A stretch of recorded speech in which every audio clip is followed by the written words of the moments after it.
A brisa suave da noite de São Paulo acariciava as cortinas de seda pura na mansão dos Vasconcelos, localizada no coração pulsante e elitista do Morumbi. Maria Clara observava o reflexo impecável de seu vestido de gala no espelho de cristal, sentindo o peso de 20 anos de um casamento que ela construiu com suor, lágrimas e uma fé inabalável. O sorriso em seus lábios mascarava uma leve inquietação que recentemente começara a sussurrar em sua mente cansada. A celebração luxuosa lá embaixo contrastava tragicamente com o vazio que crescia no olhar distante e frio de seu marido. Eduardo, lembranças de uma época mais simples, invadiram sua mente enquanto ela descia a escadaria de mármore. Ela se recordou das ruas poeirentas da favela onde cresceu, do aroma reconfortante do feijão que sua mãe preparava com tanto sacrifício e de como Eduardo segurava suas mãos calejadas, prometendo o mundo. Hoje, ele havia entregado o mundo, mas parecia ter levado a própria alma no processo.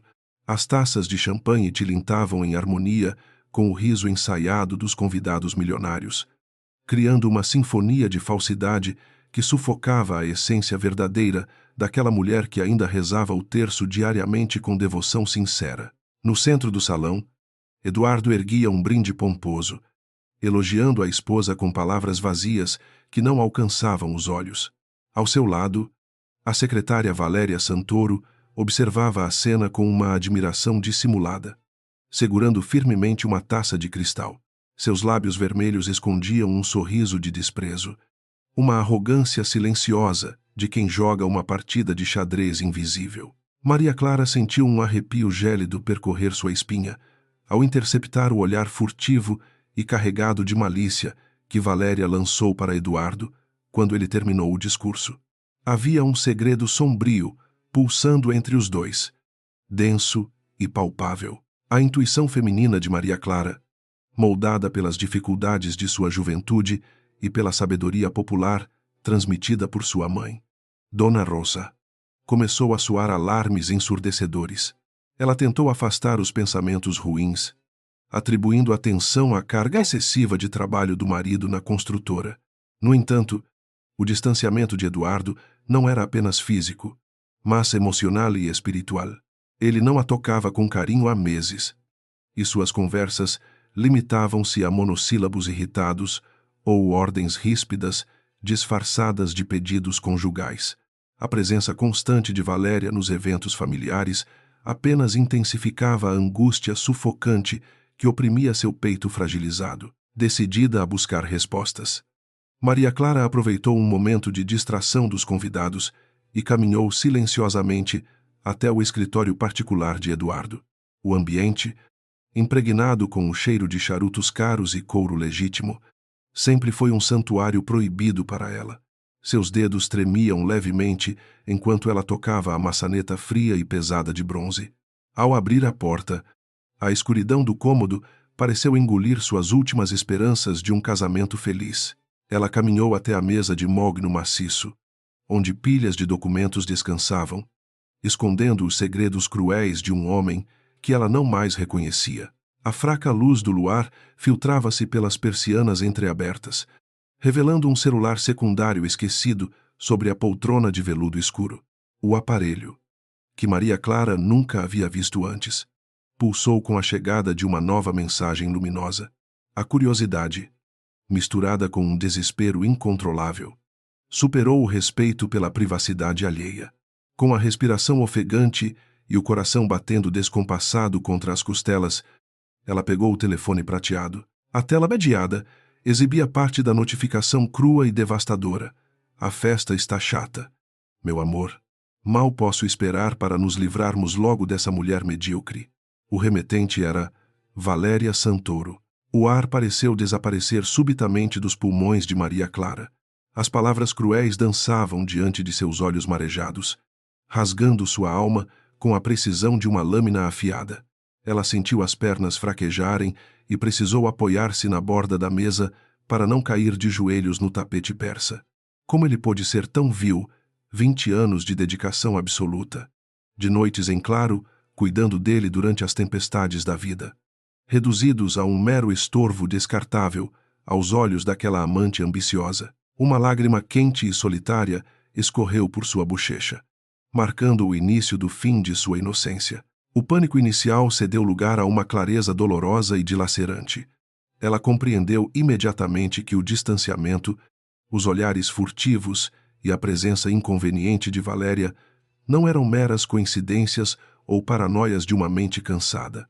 Tratava-se de uma traição meticulosamente orquestrada, ocorrendo debaixo do teto sagrado de seu próprio lar. Maria Clara fechou os olhos com força, buscando em sua fé profunda o conforto que o mundo material acabara de lhe negar. Ela sussurrou uma prece silenciosa, pedindo forças a Nossa Senhora Aparecida para suportar a humilhação avassaladora que ameaçava destruir completamente a sua sanidade mental. Ao tentar colocar o telefone de volta no lugar exato, as mãos trêmulas de Maria Clara esbarraram acidentalmente em uma pasta de couro preta que estava parcialmente escondida sob alguns livros contábeis. A pasta caiu no chão com um baque surdo, espalhando papéis confidenciais pelo tapete. Agachando-se rapidamente para recolher os documentos antes que alguém entrasse, seus olhos captaram algo ainda mais perturbador do que a mensagem de texto. Havia transferências bancárias suspeitas, contratos com assinaturas falsificadas e documentos legais que mencionavam o seu próprio nome em transações financeiras vultosas, das quais ela não tinha qualquer conhecimento prévio. Os papéis revelavam um labirinto de corrupção corporativa e fraudes fiscais complexas. Tudo meticulosamente planejado para parecer que ela era a única responsável pelas movimentações ilícitas da construtora. O choque inicial de descobrir a infidelidade do marido transformou-se em um terror absoluto ao perceber a extensão da teia venenosa na qual estava presa. Eduardo e Valéria não queriam apenas viver um romance proibido, eles planejavam destruí-la completamente, arruinando sua reputação e garantindo que ela não levasse um único centavo da fortuna que ajudou a construir. Ela era o bode expiatório perfeito para os crimes e a ganância deles. O som repentino de passos firmes, ecoando no corredor de mármore, interrompeu bruscamente seus pensamentos aterrorizantes. Maria Clara agiu com a rapidez desesperada de um animal acuado, recolhendo freneticamente os papéis espalhados e enfiando-os de volta na pasta de couro preta.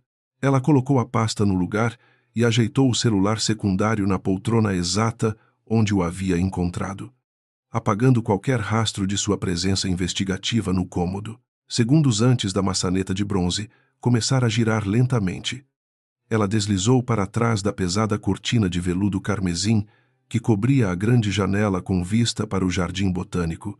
A porta abriu-se rangendo suavemente, e a luz do corredor iluminou a figura imponente de Eduardo.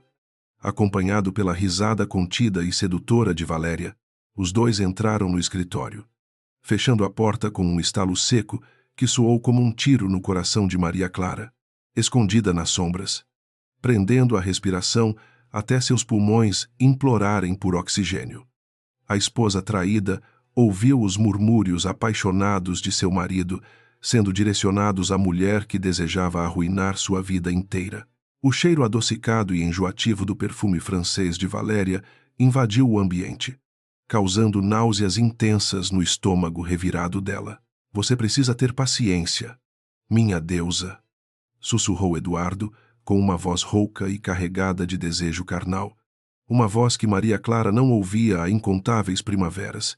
Os documentos já estão quase todos prontos, graças ao brilhantismo do nosso advogado Diego. Em breve, Maria Clara será incriminada pelos desvios milionários da empresa e sairá daqui diretamente para uma cela imunda de prisão, sem direito a absolutamente nada. Tudo isso será exclusivamente nosso, exatamente como planejamos desde o princípio. Meu amor incondicional. As palavras venenosas do marido confirmaram o pesadelo macabro que os documentos haviam revelado minutos atrás. Valéria soltou uma gargalhada baixa, fria e calculista, desprovida de qualquer traço de empatia humana. Eu odeio ter que fingir respeito por aquela mulher cafona do subúrbio.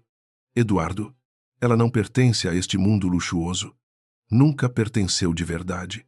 O lugar dela é na sarjeta de onde você, num momento de extrema burrice juvenil, Resolveu resgatá-la. Quero ver o rosto daquela santinha hipócrita quando o juiz ler a sentença de condenação por estelionato e fraude fiscal. Será o dia mais glorioso e satisfatório de toda a minha existência. O desprezo em sua voz cortou o ar brutalmente, escondida atrás da cortina espessa. Maria Clara mordeu os próprios lábios com tanta força que sentiu o gosto metálico e salgado do sangue quente inundar sua boca seca. As lágrimas de tristeza profunda foram rapidamente substituídas por uma fúria incandescente, uma indignação justiceira que queimava as entranhas e purificava a dor. Ela não era uma vítima frágil e indefesa, era uma mulher nordestina, forjada nas adversidades mais cruéis da vida, que lutou com unhas e dentes pela sobrevivência na favela. Eles haviam subestimado gravemente a força silenciosa e a resiliência inabalável da esposa submissa. O casal de traidores permaneceu no escritório por mais alguns minutos excruciantes, trocando beijos apaixonados e promessas vazias de um futuro construído sobre os escombros da destruição alheia. Quando finalmente decidiram retornar ao luxuoso salão de festas para manterem as aparências perante a elite paulistana, Maria Clara esperou em absoluto silêncio até ter certeza absoluta de que o corredor estava vazio. Ela emergiu do esconderijo improvisado, tremendo dos pés à cabeça. Não mais de medo ou desespero, mas sim de uma determinação férrea e implacável. A guerra mortal havia começado. Ao caminhar de volta pelo corredor escuro, em direção à luz ofuscante dos lustres de cristal do salão principal, Maria Clara tomou a decisão mais importante e arriscada de sua jornada. Ela não faria escândalos. Não choraria implorando por amor e não confrontaria os covardes naquela noite. Ela jogaria o jogo deles com inteligência superior, paciência divina e uma astúcia que apenas os sobreviventes possuem na alma. Ela recolheria secretamente cada prova, construiria sua defesa imbatível nas sombras e aguardaria o momento perfeito para dar o bote letal. Ela desceu os últimos degraus da escadaria majestosa com a postura ereta e majestosa de uma rainha prestes a ir para o campo de batalha. Ao avistar Eduardo conversando animadamente com investidores estrangeiros e Valéria circulando pelo ambiente com sua habitual falsidade sedutora, Maria Clara estampou no rosto um sorriso impecável, radiante e absolutamente falso.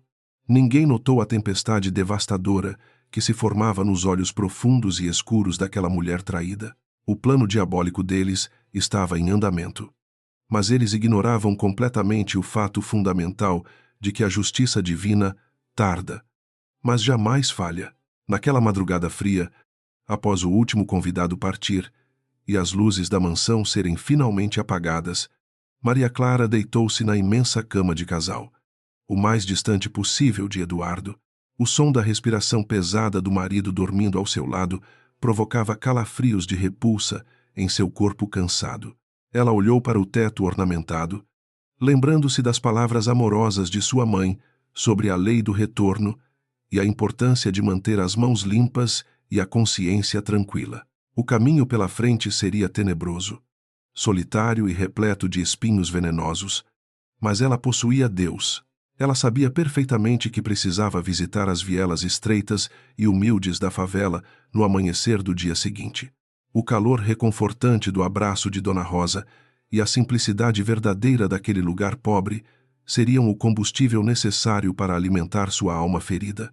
Maria Clara precisava recuperar a essência batalhadora daquela jovem sonhadora que um dia acreditou no amor verdadeiro, para então transformá-la na guerreira implacável que destruiria as ambições sujas de seus algozes. O relógio cuco no corredor bateu 3 horas da manhã, ecoando pela casa. Com os olhos cravados na escuridão do quarto suntuoso, Maria Clara fez um juramento solene a si mesma e a todas as forças superiores, nas quais acreditava fervorosamente. Ela não permitiria que a ambição desmedida de um homem egoísta e a maldade de uma intrusa gananciosa destruíssem a honra de sua família e manchassem seu nome com lama. A ilusão de perfeição havia sido completamente estilhaçada, deixando um rastro de sangue invisível. A partir daquele momento decisivo, Maria Clara morria tragicamente como a esposa ingênua, renascendo das próprias cinzas dolorosas, como o anjo vingador de sua história. O passado obscuro de Valéria Santoro era um segredo trancado a 7 chaves nos becos sujos da periferia paulistana. Nascida em um casebre miserável e cercada pela fome, ela aprendeu desde cedo que a bondade era um luxo para os ricos, rejeitando ferozmente suas raízes humildes. Valéria apagou todos os rastros de sua origem dolorosa, alterou seu sobrenome e investiu cada centavo na construção de uma fachada impecável. A jovem ambiciosa infiltrou-se na alta sociedade com a determinação de um predador faminto, usando sua beleza estonteante como uma arma letal para conquistar e destruir quem atravessasse seu caminho. Nos corredores frios do poder corporativo, Valéria não agia de forma solitária em sua escalada rumo à riqueza absoluta. O advogado Diego, um homem de moralidade elástica e terno italiano impecável, era seu parceiro oculto nas sombras da ganância. Amantes apaixonados e cúmplices em crimes silenciosos, eles compartilhavam uma sede insaciável por dinheiro e status social elevado. Diego conhecia todos os atalhos jurídicos sujos, enquanto Valéria manipulava as emoções humanas com uma frieza assustadora. Juntos, eles formavam uma aliança tóxica e inquebrável, cujo objetivo principal era desviar a fortuna colossal da construtora da família Vasconcelos para suas contas bancárias. A mente brilhante e perversa de Diego trabalhava incansavelmente para forjar o golpe perfeito contra a esposa inocente. Utilizando suas credenciais de advogado de confiança da empresa, ele criava empresas fantasmas em paraísos fiscais, utilizando assinaturas falsificadas de Maria Clara. Cada contrato adulterado, cada transferência bancária ilícita era meticulosamente desenhada para incriminar a mulher que construiu aquele império ao lado do marido. Diego preparava uma armadilha jurídica inescapável, um labirinto de mentiras documentadas que convenceriam qualquer juiz de que a senhora Vasconcelos era, na verdade, a maior estelionatária e traidora de toda a história daquela prestigiada companhia imobiliária. Eduardo, completamente cegado pela ilusão da juventude eterna que a amante lhe proporcionava, caía facilmente na teia ardilosa.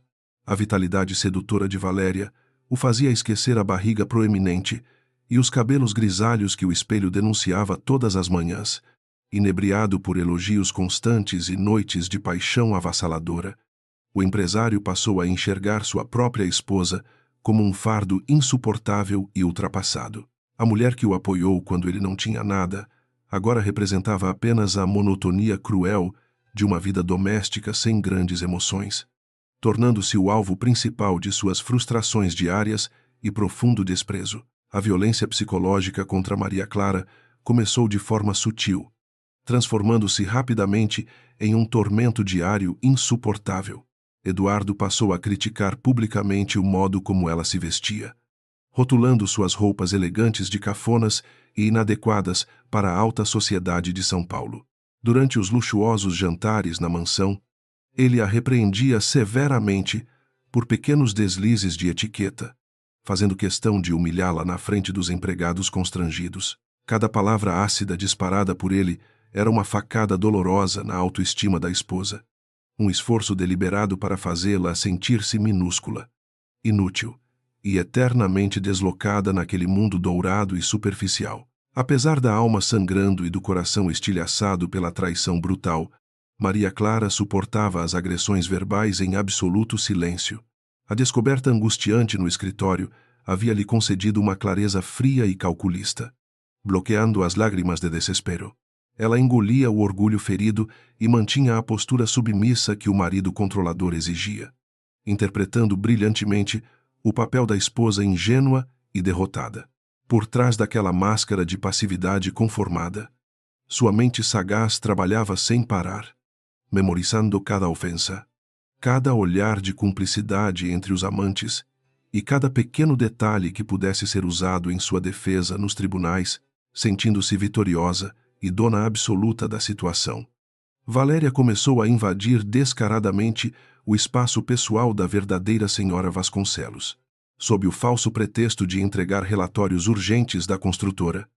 A secretária passava horas desnecessárias dentro da imensa mansão do Morumbi. Ela deixava intencionalmente o rastro do seu perfume adocicado nos lençóis de linho e esquecia propositalmente pequenos pertences íntimos no carro luxuoso de Eduardo.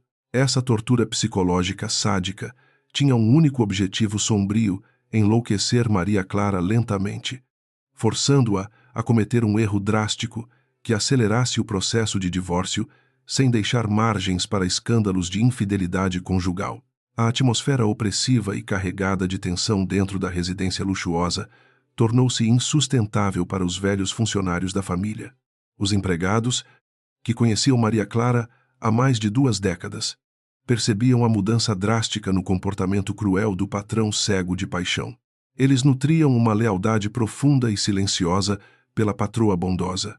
Mas o medo de perderem seus empregos os impedia de intervir diretamente naquela tragédia anunciada. O silêncio cúmplice ecoava pelas paredes de mármore importado, transformando a mansão espetacular em um verdadeiro mausoléu gelado, onde a esperança e o amor verdadeiro morriam diariamente. Em uma tarde chuvosa e sombria, o advogado Diego compareceu à mansão sob a justificativa de revisar alguns contratos urgentes. Sentados no suntuoso escritório com vista para o jardim encharcado, os 3 golpistas reuniram-se para finalizar a fase crucial de seus planos maquiavélicos. Eduardo, totalmente seduzido pela falsa competência de sua equipe jurídica, assinava dezenas de páginas sem sequer ler os parágrafos minúsculos que selavam o destino trágico de sua esposa. A confiança cega do milionário arrogante era a chave principal que abria as portas para o sucesso absoluto daquela fraude monstruosa e desumana orquestrada pelos amantes. Após a exaustiva sessão de assinaturas fraudulentas, Valéria e Diego encontraram-se discretamente perto da piscina coberta para celebrar a vitória, longe dos olhos críticos do empresário tolo. Eles trocaram um beijo ardente, carregado de desejo selvagem e triunfo financeiro iminente. Riam baixinho da estupidez monumental de Eduardo, que entregava sua vasta fortuna de bandeja para os verdadeiros vilões daquela história deplorável. Eles zombavam da inocência patética de Maria Clara, fazendo apostas cruéis sobre quanto tempo a pobre mulher conseguiria sobreviver nas celas superlotadas da penitenciária feminina após ser esmagada publicamente pelas falsas provas criminais. O que os amantes gananciosos jamais poderiam suspeitar era que estavam sendo rigorosamente observados de uma fresta no andar superior. Escondida nas sombras densas de seu quarto escuro, Maria Clara assistia àquela cena repugnante de traição dupla, com os olhos secos e o espírito endurecido. Ela memorizou meticulosamente os contornos do rosto cínico de Diego, gravando na alma o nome do advogado corrupto que arquitetava sua completa ruína financeira e moral. O ódio incandescente pulsava em suas veias dilatadas, transformando o choque paralisante do primeiro momento em uma vontade inabalável de fazer justiça divina e implacável contra eles. Na manhã seguinte, a crueldade implacável de Eduardo atingiu um nível ainda mais humilhante e perverso para a sua esposa, alegando uma súbita necessidade de reestruturação financeira na construtora familiar. Ele cancelou impiedosamente todos os cartões de crédito vinculados ao nome de Maria Clara. Ele bloqueou seu acesso às contas bancárias conjuntas, reduzindo a mulher rica a uma condição de dependência financeira humilhante e absoluta. A intenção maligna era arrancar-lhe qualquer possibilidade de reação rápida, privando-a dos recursos necessários para contratar um bom advogado criminalista quando a inevitável tempestade jurídica finalmente desabasse sobre sua cabeça inocente. Com a queda de poder evidente da esposa oficial, Valéria assumiu informalmente o controle tirânico sobre as dinâmicas da residência. A secretária arrogante começou a ditar ordens severas aos funcionários antigos, desrespeitando abertamente as regras estabelecidas durante décadas de paz. Em um ato de pura provocação mesquinha, ela proibiu a cozinheira de preparar os pratos típicos nordestinos que Dona Rosa havia ensinado com tanto carinho. Valéria exigiu cardápios baseados exclusivamente na alta gastronomia francesa, apagando propositalmente qualquer traço cultural das raízes humildes de Maria Clara e impondo sua presença sufocante em todos os cantos luxuosos daquela casa. Sufocada pela atmosfera venenosa que contaminara completamente o seu lar conjugal, Maria Clara decidiu buscar refúgio em suas verdadeiras origens. Vestindo roupas simples para não chamar a atenção indesejada, ela dirigiu seu carro modesto em direção às vielas poeirentas e labirínticas da velha favela. O contraste brutal entre a opulência gelada do Morumbi e a pobreza vibrante daquele lugar humilde sempre fascinava seu coração cansado. Ali, no meio da algazarra das crianças, brincando nas ruas estreitas e do cheiro forte de esgoto misturado com temperos caseiros, ela encontrava fragmentos da sua própria alma pura. A pequena casa de alvenaria desbotada abrigava o maior tesouro espiritual que Maria Clara possuía, sua mãe. A sábia Dona Rosa, a velha senhora de cabelos brancos e pele marcada pelo sol inclemente do passado, percebeu imediatamente a dor excruciante escondida no sorriso forçado da filha, sem precisar proferir uma única palavra interrogativa. Dona Rosa abriu seus braços acolhedores e puxou a filha vulnerável para um abraço apertado e protetor. O cheiro de sabão de coco e alfazema emanava da pele enrugada da mãe, trazendo uma sensação indescritível de segurança, pertencimento e paz interior. A barragem emocional de Maria Clara finalmente se rompeu, e ela chorou convulsivamente deitada no colo frágil de sua velha mãe. As lágrimas grossas encharcaram o vestido de algodão barato de Dona Rosa, carregando toda a mágoa, a humilhação e o pavor de um futuro assustador e incerto. No entanto, por amor e instinto de proteção, a filha omitiu sabiamente os detalhes criminosos da fraude gigantesca e da ameaça real de prisão iminente. Ela falou apenas sobre a traição amorosa e o fim do casamento, preservando o coração fraco e doente da idosa. O retorno à mansão opulenta no final da tarde revelou-se um verdadeiro pesadelo, acordado para a mulher exausta emocionalmente. Eduardo estava enfurecido no saguão principal, caminhando de um lado para o outro como um leão enjaulado, prestes a atacar ferozmente. Assim que Maria Clara pisou no chão de mármore italiano, ele disparou acusações cruéis, afirmando que ela envergonhava a família ao frequentar guetos imundos e perigosos, com um tom de voz repleto de nojo e arrogância extrema. O marido exigiu que ela tomasse um banho imediatamente para tirar aquele cheiro insuportável de pobreza extrema. No meio dessa discussão acalorada e repleta de agressões verbais, Valéria surgiu silenciosamente, descendo as escadas principais com passos felinos, vestindo um tailleur impecável que acentuava suas curvas. Ela assumiu o papel cínico de apaziguadora pacífica perante o surto irracional do amante milionário. Com uma voz mansa e calculadamente suave, ela pediu a Eduardo que tivesse pena da instabilidade emocional da esposa, insinuando de forma maliciosa que Maria Clara estava perdendo o juízo. Essa manipulação diabólica inflamou ainda mais a ira de Eduardo, convencendo-o de que sua mulher legítima era um fardo que precisava ser descartado rapidamente, enquanto a tortura psicológica destruía lentamente o casamento oficial. As garras afiadas da armadilha jurídica se fechavam com precisão cirúrgica. Diego enviou os últimos relatórios financeiros forjados para a mesa de trabalho de Eduardo, encerrando a complexa teia de mentiras contábeis. Os documentos falsificados mostravam claramente que milhões de reais haviam sido transferidos ilegalmente para uma empresa fantasma no exterior, registrada sorrateiramente no nome de Maria Clara. A fraude monumental foi projetada com tamanha habilidade técnica que até mesmo os melhores auditores fiscais do país teriam dificuldades extremas para provar a inocência da vítima perante a justiça. Ao analisar as pastas detalhadas em seu escritório sombrio, Eduardo sentiu o sangue ferver de indignação, cega e raiva avassaladora. O empresário tolo acreditou piamente em cada palavra impressa nos papéis sujos, sentindo-se apunhalado pelas costas pela mulher que jurava amá-lo incondicionalmente, Valéria. sentada confortavelmente na poltrona à frente, fingia um choque teatral perfeito, incentivando-o a denunciar o crime abominável à Polícia Federal o mais rápido possível para salvar o patrimônio familiar. A armadilha estava armada. O veneno da serpente corria livremente pelas veias da construtora, e a explosão daquele império financeiro era apenas uma questão de tempo, demonstrando uma coragem digna de uma heroína de tragédias antigas.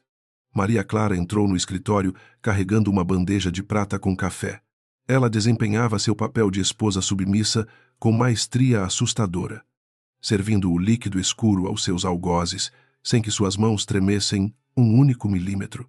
Seus olhos afiados capturaram rapidamente as pastas vermelhas com o logotipo da construtora espalhadas sobre a mesa de mogno maciço. Ela sabia intuitivamente que aqueles papéis amaldiçoados representavam a sua sentença de morte social e financeira, a prova suja e forjada que eles usariam sem qualquer hesitação.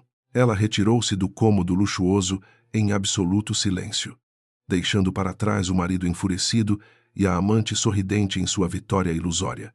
A tempestade inevitável estava se formando no horizonte, carregada de trovões de injustiça e raios de corrupção implacável. A picada dolorosa da víbora havia injetado o seu veneno letal nas fundações mais profundas daquele casamento de 2 décadas de duração.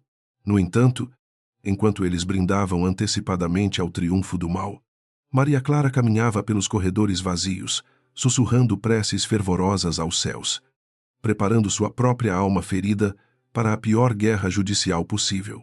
O estrondo da porta principal, sendo escancarada violentamente, ecoou pelos salões de mármore da mansão suntuosa. Eduardo estava parado no saguão, com os olhos injetados de ódio e segurando um envelope pardo contendo a falsa auditoria, sem qualquer piedade ou consideração pelos 20 anos de matrimônio. Ele gritou acusações terríveis, chamando Maria Clara de ladra, estelionatária e escória da sociedade. A voz do marido retumbava nas paredes luxuosas, rasgando o coração da esposa traída com uma fúria cega e implacável. A humilhação suprema acabava de começar diante dos olhares perplexos e amedrontados de todos os empregados da residência. Apoiado no batente da porta do escritório, o advogado Diego exibia um sorriso gélido de satisfação doentia. Ele segurava uma cópia do mandado de segurança que bloqueava preventivamente todos os bens de Maria Clara. Uma manobra jurídica suja que a deixava na miséria absoluta. O advogado corrupto explicou com cinismo que ela deveria se considerar uma mulher extremamente afortunada por Eduardo não ter chamado a polícia imediatamente para prender lá em flagrante. As palavras de Diego eram calculadas, projetadas para causar o máximo de terror psicológico e garantir que a vítima fugisse sem tentar qualquer tipo de defesa legal. No alto da majestosa escadaria de cristal, Valéria Santoro observava o espetáculo grotesco com uma taça de vinho tinto nas mãos. O vestido de seda esmeralda abraçava suas curvas enquanto ela saboreava cada segundo da destruição de sua grande rival. Quando Maria Clara ergueu os olhos marejados, a amante não se deu ao trabalho de disfarçar. Ela abriu um sorriso largo, vitorioso e carregado de pura maldade. O triunfo da secretária ambiciosa parecia completo, coroando anos de inveja silenciosa com a expulsão humilhante da verdadeira dona da casa para a noite fria e chuvosa de São Paulo. Sem ter a oportunidade de arrumar suas malas ou recolher suas joias pessoais, Maria Clara foi enxotada da mansão como um animal sarnento. Eduardo permitiu apenas que ela levasse a roupa do corpo e uma pequena bolsa de mão contendo seus documentos básicos de identidade. Quando a pesada porta de carvalho maciço se fechou com um estrondo ensurdecedor às suas costas, o som marcou o fim definitivo de uma era de ilusões românticas. Sozinha, na calçada molhada do Morumbi, sob a tempestade implacável que começava a cair, a mulher desamparada sentiu o peso esmagador da injustiça humana. A caminhada noturna pelas ruas arborizadas e desertas do bairro Nobre foi um verdadeiro calvário físico e espiritual para a alma ferida.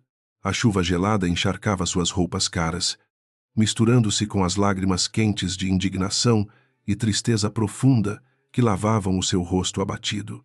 Cada mansão iluminada que ela deixava para trás representava a hipocrisia de um mundo de aparências luxuosas, onde o dinheiro comprava a justiça e silenciava a verdadeira moralidade. Seus pés calçados com sapatos de salto fino doíam terrivelmente, mas ela continuou marchando com determinação inabalável em direção ao único lugar seguro. Após horas de um trajeto exaustivo em ônibus noturnos lotados, Maria Clara finalmente chegou à entrada da favela onde havia nascido e crescido. O cheiro úmido de terra molhada, misturado ao esgoto, a céu aberto, invadiu suas narinas, trazendo lembranças de uma infância marcada por extremas privações. As luzes fracas dos postes iluminavam os becos estreitos e lamacentos, revelando a verdadeira face do Brasil que a elite paulistana insistia em ignorar completamente. Apesar da pobreza extrema do cenário, havia uma estranha sensação de acolhimento vibrando naquelas ruas precárias que sempre abraçavam os filhos rejeitados pela sociedade, arrastando-se com as últimas reservas de energia que restavam em seu corpo debilitado. Ela alcançou o portão enferrujado da casa de Dona Rosa. Seus dedos trêmulos e congelados mal conseguiam bater na porta de madeira, desgastada pelo tempo e pelas intempéries da vida dura. Quando a maçaneta girou e a figura frágil da mãe apareceu na soleira, iluminada pela fraca lâmpada incandescente do cômodo modesto, as pernas de Maria Clara cederam de vez. Ela desabou no chão áspero de cimento queimado, chorando compulsivamente enquanto sentia os braços quentes e protetores de sua mãe envolvendo seu corpo trêmulo. Dona Rosa não fez perguntas desnecessárias na madrugada fria, agindo com a sabedoria silenciosa das matriarcas que conhecem a dor do mundo.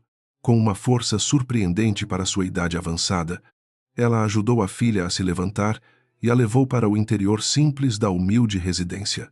A velha senhora banhou Maria Clara com água morna, aquecida no fogão a lenha. Vestiu-a com uma camisola de algodão puído e preparou um chá de camomila adoçado com mel, o calor do amor materno, puro e incondicional. Começou a derreter o gelo do desespero que paralisava a alma da mulher abandonada. Na manhã seguinte, os raios de sol penetraram pela fresta da janela de madeira, despertando Maria Clara do sono mais exaustivo de sua vida. O aroma forte de café coado na hora invadiu o quarto pequeno, trazendo uma familiaridade reconfortante que ela não sentia há décadas. Sentada à mesa simples da cozinha, com as mãos repousando sobre a toalha de plástico quadriculada, ela finalmente encontrou coragem para revelar a verdade completa. Com a bolsa embargada, narrou não apenas a traição amorosa, mas o terrível golpe financeiro e a ameaça real de ser presa por crimes que não cometeu. Dona Rosa ouviu atentamente o relato angustiante da filha, mantendo a serenidade de quem carrega a fé inabalável em um Deus justo. Em vez de lamentar a tragédia ou praguejar contra os vilões cruéis, a velha senhora pegou o seu terço de madeira, desgastado, e sorriu docemente. A mentira pode correr rápido e vestir roupas de seda pura, minha filha, mas a verdade sempre chega, de pés descalços, para cobrar a conta, disse ela. Suas palavras carregadas de sabedoria popular reafirmaram a crença absoluta na lei do retorno, garantindo que nenhum pecado ficaria impune perante os céus. Alimentada pelo pão simples e pela esperança renovada, Maria Clara decidiu caminhar até a pequena capela comunitária localizada no alto do morro, a igrejinha de alvenaria sem pintura, erguida com o suor e as doações dos próprios moradores pobres da comunidade, exalava uma espiritualidade profunda e genuína. Não havia vitrais caros ou bancos de mogno estofados. Apenas o chão de cimento frio e o silêncio respeitoso dos fiéis que buscavam milagres diários. Era naquele ambiente rústico e desprovido de qualquer vaidade terrena que a verdadeira fé brasileira se manifestava, curando as feridas invisíveis dos corações mais oprimidos. Ao entrar na nave modesta da igreja silenciosa, ela caminhou lentamente até o altar singelo onde repousava a imagem de Nossa Senhora Aparecida. Maria Clara ajoelhou-se no chão áspero, cruzou as mãos trêmulas e permitiu que a barragem de suas emoções reprimidas finalmente se rompesse por completo. Grossas lágrimas escorreram pelo seu rosto cansado, caindo silenciosamente aos pés da santa padroeira do Brasil em um ato de entrega espiritual absoluta. Ela não pediu vingança sanguinária ou punição imediata para seus inimigos mortais. Ela clamou desesperadamente por coragem, sabedoria divina e força para suportar a batalha judicial iminente. Naquele momento de conexão mística profunda, uma paz transcendental e indescritível desceu sobre o espírito atormentado da mulher, humilhada pelo destino cruel. Ela sentiu como se o manto azul da Virgem Maria envolvesse os seus ombros trêmulos, sussurrando palavras de conforto e resiliência em seu ouvido. A dor dilacerante da rejeição e o medo paralisante da prisão injusta foram substituídos por uma chama ardente de determinação inquebrável.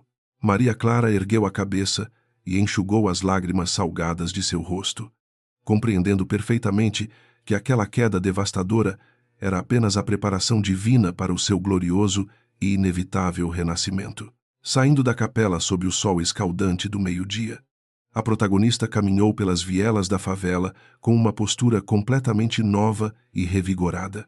A esposa submissa e frágil, que vivia aprisionada na gaiola de ouro do Morumbi, havia morrido na noite daquela terrível tempestade de injustiças. Em seu lugar, ressurgia a guerreira implacável, a mulher forjada na luta pela sobrevivência, pronta para enfrentar a corrupção bilionária dos poderosos magnatas. Para iniciar sua jornada de redenção e justiça plena, ela sabia que precisava urgentemente encontrar um bom advogado disposto a comprar uma briga monumental contra os tubarões implacáveis, sem recursos financeiros para pagar os honorários exorbitantes dos grandes escritórios de advocacia paulistanos. A sua única saída seria a Defensoria Pública do Estado. Maria Clara lembrou-se das imensas filas intermináveis que se formavam na porta da instituição, repletas de pessoas invisíveis clamando por uma gota de justiça. Era um sistema burocrático, sobrecarregado e frequentemente falho, mas representava a última tábua de salvação para os deserdados e injustiçados da sociedade brasileira. Com a fé restaurada e a mente afiada, ela preparou seus documentos escassos, disposta a acampar na calçada, se fosse necessário para conseguir o atendimento essencial. Enquanto a vítima recuperava suas forças na simplicidade do subúrbio, a mansão luxuosa do Morumbi fervilhava em uma celebração espalhafatosa e repugnante. Eduardo abriu as garrafas de champanhe mais caras de sua adega climatizada para brindar o sucesso absoluto do plano covarde com Valéria e Diego. Riam alto da facilidade com que enganaram a mulher humilde, comemorando a transferência milionária de fundos para as contas secretas e inacessíveis nos paraísos fiscais internacionais. A arrogância desmedida cegava os três conspiradores, impedindo-os de perceber que o excesso de confiança e a ganância extrema costumam ser os precursores da ruína iminente. Sem perder um único segundo de seu precioso tempo, Valéria ordenou que os empregados transferissem todas as suas malas caríssimas para a suíte master. A amante assumiu oficialmente o posto de dona da casa, descartando sem piedade as roupas antigas, os retratos de família e as lembranças de Maria Clara. Em questão de horas, a secretária, ambiciosa, tentou apagar completamente a história de 2 décadas, construída com tanto suor e amor incondicional pela esposa banida. O perfume forte de Valéria empesteou o ambiente, selando a ocupação predatória e simbolizando a vitória temporária da maldade sobre a integridade. Os antigos funcionários da imensa residência observavam a invasão descarada com um profundo sentimento de repulsa, indignação silenciosa e tristeza amarga no coração. O jardineiro que cuidava das orquídeas favoritas da antiga patroa balançava a cabeça em desaprovação, enquanto as arrumadeiras choravam escondidas nas áreas de serviço isoladas. A lealdade à senhora Vasconcelos permanecia intacta, mesmo sob a tirania opressiva das novas ordens e ameaças constantes de demissão disparadas pela intrusa perversa. Eles sabiam que a mansão havia perdido a sua alma bondosa. transformando-se rapidamente em um covil sombrio de víboras venenosas e mentiras luxuosas. Na segunda-feira de manhã cedo, antes mesmo de o sol nascer completamente no horizonte de São Paulo, Maria Clara já estava de pé. Ela enfrentou o transporte público caótico e dirigiu-se ao imponente prédio cinza da Defensoria Pública, onde a fila já dobrava o quarteirão movimentado. Pessoas com rostos marcados pelo sofrimento extremo, mães desesperadas e trabalhadores injustiçados dividiam o mesmo espaço de angústia e esperança com a ex-milionária. Vestida com roupas simples emprestadas por sua mãe idosa, ela aguardou pacientemente por quase 7 horas, suportando a fome e o cansaço sem soltar uma única queixa verbal. Quando finalmente foi chamada para o minúsculo gabinete de atendimento no final da tarde, encontrou um defensor público jovem e com olheiras profundas. O rapaz, soterrado por montanhas de processos criminais complexos, olhou para a mulher de aparência humilde com um misto de compaixão e exaustão burocrática. Inicialmente, ao ouvir o relato mirabolante envolvendo fraudes milionárias e contas no exterior, o advogado demonstrou ceticismo evidente, duvidando da sanidade mental de Maria Clara. Parecia impossível que aquela mulher simples estivesse no centro de uma conspiração corporativa de proporções tão gigantescas e digna dos melhores filmes de suspense financeiro. Sem se deixar abater pela desconfiança inicial do advogado exausto, Maria Clara demonstrou uma lucidez assustadora e uma memória absolutamente prodigiosa para os negócios. Ela descreveu com precisão cirúrgica os nomes das empresas fantasmas, as quantias exatas desviadas e os métodos ilegais utilizados pelo inescrupuloso advogado Diego. A riqueza de detalhes técnicos e a firmeza inabalável em sua voz suave obrigaram o defensor público a largar a sua caneta e prestar atenção redobrada. Os olhos escuros e sinceros da mulher o convenceram de que ele não estava diante de uma louca, mas de uma vítima extraordinariamente inteligente. Impressionado com a gravidade das acusações e com a postura resiliente da cliente improvável, o jovem advogado comprometeu-se a iniciar uma investigação preliminar sigilosa. Ele alertou, contudo, que a batalha jurídica seria brutal, longa e repleta de obstáculos gigantescos, pois enfrentariam advogados caríssimos e juízes possivelmente influenciáveis pelo dinheiro. Maria Clara apertou a mão do defensor com uma força surpreendente, agradecendo pela oportunidade única de lutar por sua honra e recuperar a própria dignidade roubada. Uma pequena fagulha de esperança reacendeu-se em seu peito ferido, iluminando o caminho obscuro que ela precisaria percorrer rumo à justiça implacável, longe dos tribunais e das disputas bilionárias. Na tranquilidade sagrada do quarto humilde da favela, Dona Rosa mantinha a sua própria trincheira de guerra, de joelhos no chão frio. A mãe dedicada desfilava as contas do rosário entre os dedos calejados, enviando preces poderosas para proteger a filha amada. Ela sabia que a maldade humana possuía tentáculos longos e perigosos, mas acreditava cegamente que a força da oração verdadeira era capaz de derrubar qualquer império maligno. O combate espiritual estava sendo travado no silêncio da noite, preparando o terreno espiritual para o milagre que se aproximava rapidamente. Ao retornar para o calor acolhedor da periferia no fim do dia, Maria Clara parou no alto do morro e contemplou a imensidão urbana. As luzes da cidade de São Paulo cintilavam como milhares de estrelas no chão, ocultando os segredos sujos e as injustiças cruéis dos poderosos. Ela não tinha mais medo do futuro incerto ou das ameaças constantes de prisão que pairavam sobre a sua cabeça como uma espada afiada e letal. A tempestade de mentiras havia tentado afogá-la impiedosamente, mas as lágrimas derramadas aos pés da Virgem Maria haviam forjado uma alma absolutamente inquebrável. A rotina exaustiva na Defensoria Pública tornou-se a nova realidade de Maria Clara, que passava os dias mergulhada em pilhas de documentos antigos e cópias de extratos bancários esmaecidos. O jovem advogado lutava bravamente, mas a falta de provas concretas contra a aliança criminosa de Eduardo e Valéria era um obstáculo quase intransponível. A genialidade sombria do advogado Diego havia apagado todos os rastros digitais das fraudes, deixando apenas a assinatura falsificada da esposa traída brilhando nas páginas incriminatórias. A sensação de impotência começava a asfixiar a esperança recém-nascida no coração daquela mulher injustiçada pela ganância humana desmedida. Em uma tarde cinzenta e particularmente desanimadora, enquanto caminhava de cabeça baixa pelas calçadas quebradas próximas ao terminal de ônibus lotado, Maria Clara ouviu uma voz trêmula chamando o seu nome. Assustada, virou-se rapidamente e deparou-se com a figura frágil de seu Joaquim, o antigo e leal motorista da família Vasconcelos, o homem idoso, que sempre a tratou com o respeito de um pai amoroso. Usava um boné desbotado, puxado sobre os olhos, para não ser reconhecido. Ele olhava para os lados com evidente pavor, suando frio sob o sol fraco que tentava rasgar as nuvens paulistanas densas.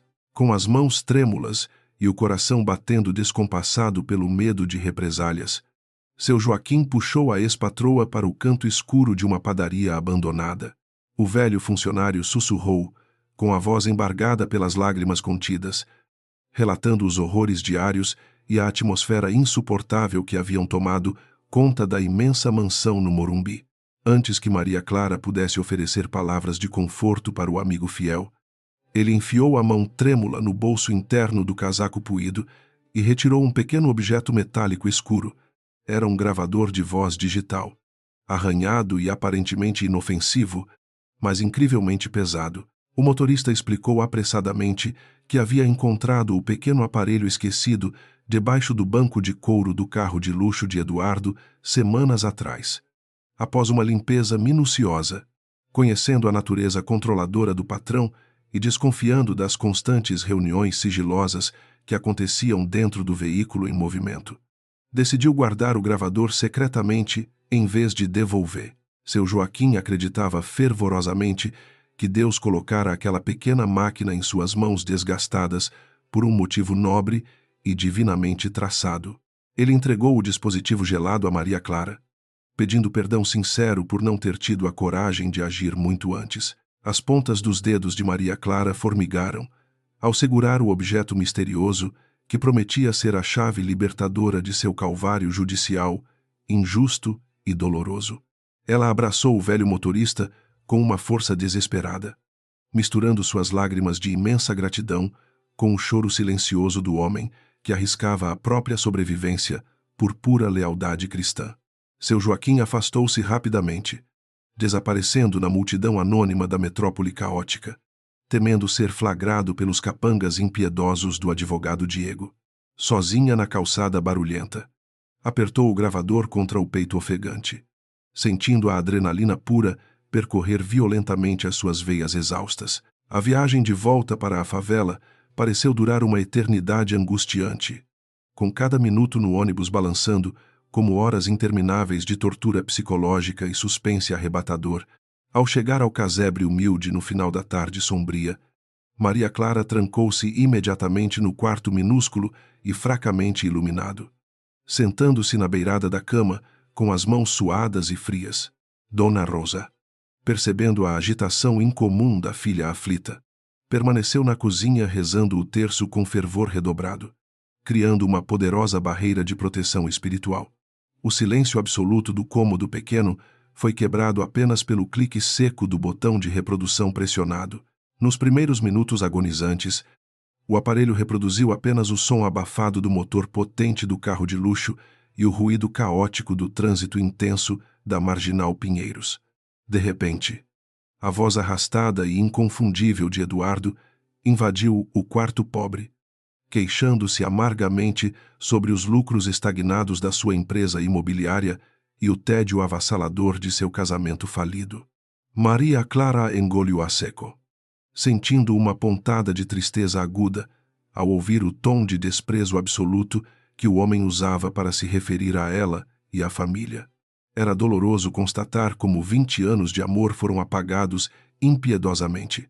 Logo em seguida, a risada cínica e adocicada de Valéria Santoro cortou a gravação de áudio como uma faca extremamente afiada e mortalmente envenenada, provocando arrepios gelados. A amante destilava seu veneno com uma maestria demoníaca, manipulando o ego frágil do milionário e incentivando-o sutilmente a buscar soluções financeiras pouco ortodoxas para salvar o seu precioso império. No entanto, o que deixou Maria Clara completamente paralisada de pavor foi o momento em que a porta do carro bateu violentamente na gravação, anunciando a chegada macabra de um terceiro passageiro que entraria no veículo de forma oculta e silenciosa.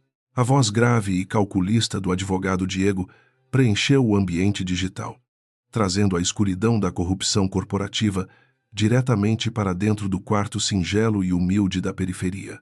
Ele começou a detalhar meticulosamente o plano diabólico para criar as famigeradas empresas fantasmas sediadas em paraísos fiscais inacessíveis, explicando os meandros obscuros da lavagem internacional de capitais milionários. O sangue de Maria Clara congelou nas veias quando Diego instruiu Valéria, passo a passo, sobre como falsificar a assinatura da esposa nas procurações legais e nos documentos bancários essenciais. A audácia criminosa dos três conspiradores era absolutamente repulsiva e nauseante. Contudo, a verdadeira bomba nuclear, escondida naquelas memórias digitais, explodiu apenas quando Eduardo, ingenuo e enganado, informou que precisava descer rapidamente do carro para comprar cigarros importados. Sozinhos no interior do veículo, a dinâmica entre a secretária ambiciosa e o advogado inescrupuloso mudou drasticamente em frações de segundos, revelando o poço escuro de traição dupla. Os beijos ardentes e sussurros lascivos gravados provavam inegavelmente que Valéria e Diego eram amantes secretos de longa data, zombando cruelmente da imensa estupidez do empresário. Eles riam alto enquanto celebravam a futura fortuna que roubariam do homem apaixonado e da esposa traída. A voz de Valéria soou ríspida e impaciente, livre do tom meloso que usava para seduzir o ingênuo patrão milionário, expondo a sua verdadeira natureza fria e monstruosa. Precisamos acelerar o bloqueio dos bens daquela nordestina ridícula, meu amor, antes que ela consiga contratar um advogado decente para investigar essa nossa pequena fraude contábil. Sibilou a mulher asquerosa. Diego respondeu com uma gargalhada confiante, garantindo que o plano era totalmente à prova de falhas e que Eduardo levaria a culpa completa caso alguma autoridade policial descobrisse a trama secreta. Eles planejavam fugir juntos para a Europa com milhões ilícitos. Maria Clara pausou a gravação com os dedos gelados e trêmulos, sentindo o quarto girar vertiginosamente ao seu redor enquanto o choque brutal atingia o seu cérebro esgotado. A revelação chocante de que Eduardo era apenas mais uma peça patética, manipulada e descartável no tabuleiro de xadrez da dupla de golpistas cruéis, trouxe um misto estranho de sentimentos conflitantes. O homem que destruiu a sua honra pública e enxotou-a como lixo para as ruas chuvosas não passava de um idiota arrogante, cego pelos encantos da amante traiçoeira. A justiça divina começava a tecer a sua teia de punição infalível. Aquela pequena máquina preta de plástico e metal representava a prova cabal e irrefutável que inocentaria Maria Clara de todas as acusações absurdas e mentirosas de estelionato desenfreado. O áudio comprometedor desmascararia a falsificação de assinaturas, destruiria a carreira brilhante do advogado Diego e enviaria Valéria diretamente para uma prisão de segurança máxima por formação de quadrilha. O coração da heroína batia forte e ritmado, não mais compassado pelo pavor constante e paralisante, mas alimentado por uma esperança flamejante e incontrolável de redenção total. A arma letal para destruir os monstros finalmente estava firmemente segura em suas mãos machucadas. Na manhã do dia seguinte, com os primeiros raios de sol despontando no céu cinzento, Maria Clara correu de volta ao escritório caótico e abarrotado do jovem defensor público, o advogado exausto, que tomava o seu terceiro copo de café, amargo e barato. Quase engasgou quando ouviu os primeiros 5 minutos da gravação explosiva e incrivelmente detalhada. Os olhos do rapaz brilharam intensamente, percebendo imediatamente a magnitude assombrosa do escândalo financeiro que estava prestes a cair como uma bomba atômica no Tribunal Criminal Paulistano. Ele trancou a porta de sua modesta sala, sabendo que tinha um tesouro nas mãos, com uma fúria investigativa renovada e alimentada pela descoberta chocante. O defensor público e Maria Clara traçaram uma estratégia de guerra meticulosa, silenciosa e mortalmente precisa e sigilosa. Eles sabiam que não poderiam apresentar a prova antecipadamente, correndo o gravíssimo risco de permitir que os vilões milionários usassem sua vasta influência para anular a validade do gravador perante a justiça comprada. O plano ousado exigia uma dose sobre-humana de paciência, sangue frio e coragem inabalável, aguardando o exato momento em que Valéria e Diego se sentissem deuses intocáveis. A armadilha perfeita seria armada no dia do julgamento final de divórcio. Os meses que se seguiram foram marcados por uma angústia silenciosa e provações diárias severas para a mulher que aguardava ansiosamente pela sua vingança limpa, justa e legal. Eduardo avançou implacavelmente com os processos de divórcio litigioso e as queixas-crime absurdas, difamando abertamente o nome da ex-esposa nas colunas sociais mentirosas da alta elite e nos jornais sensacionalistas. Maria Clara suportava as calúnias públicas e a miséria iminente com uma altivez impressionante, apoiando-se diariamente na oração fervorosa da sua sábia mãe e no conhecimento da verdade oculta. Ela sabia perfeitamente que o silêncio era a ferramenta mais perigosa do caçador, alheia ao terremoto devastador que se formava invisivelmente sob os seus sapatos italianos de solado vermelho caríssimos. Valéria reinava absoluta e arrogantemente nos salões suntuosos da imensa mansão.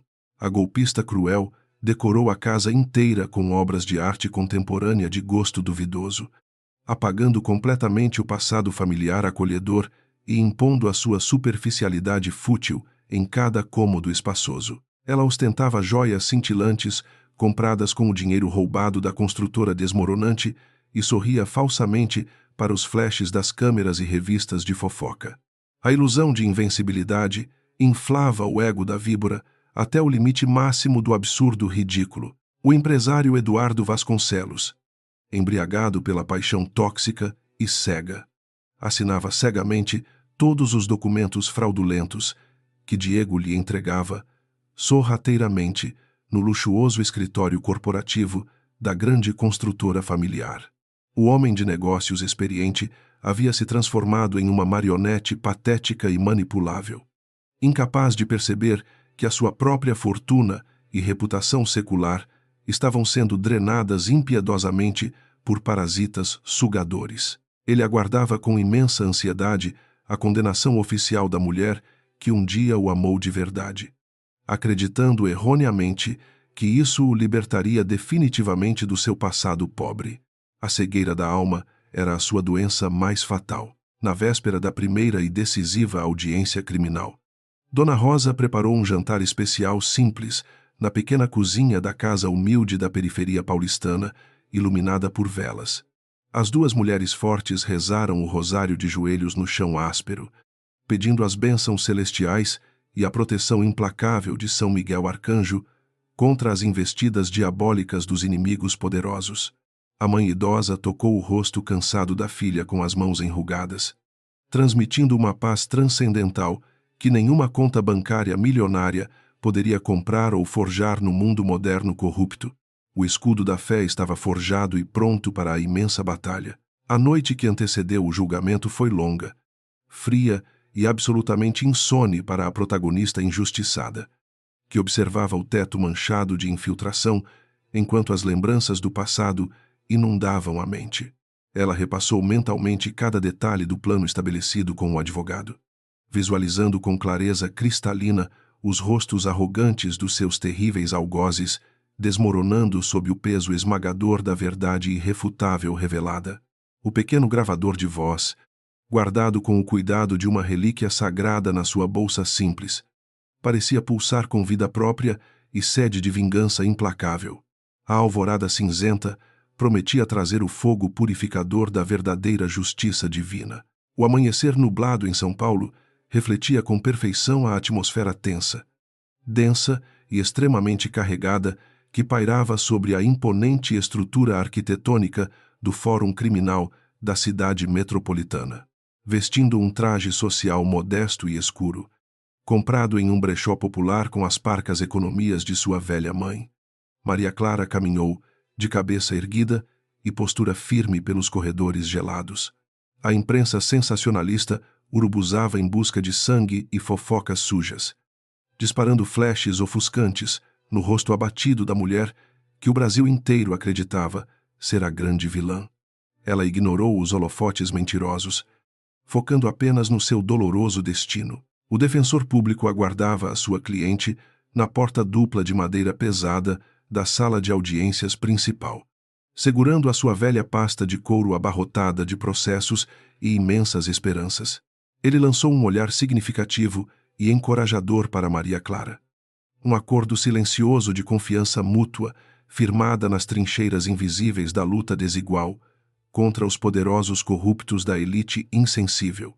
Do outro lado daquele recinto jurídico assustador e intimidador, os demônios vestidos com ternos de grife italiana aguardavam sentados confortavelmente para devorar os restos mortais de sua dignidade sagrada. O momento do confronto épico e definitivo finalmente havia chegado sem atrasos. Com uma respiração lenta e extremamente controlada, a mulher humilhada empurrou a maçaneta prateada e adentrou o recinto climatizado com a majestade inabalável de uma verdadeira rainha injustiçada e ferida. Eduardo e Valéria estavam lá, sentados ladeados pelo sorridente e confiante advogado Diego, exalando uma arrogância tóxica que empesteava o ambiente solene da corte paulistana, implacável e tradicional. A secretária lançou um olhar cortante de desdém supremo na direção da rival humilde, sem desconfiar que a bomba destruidora de mundos já estava armada silenciosamente em seu pescoço sujo. O palco macabro estava montado para a pior tragédia iminente e devastadora.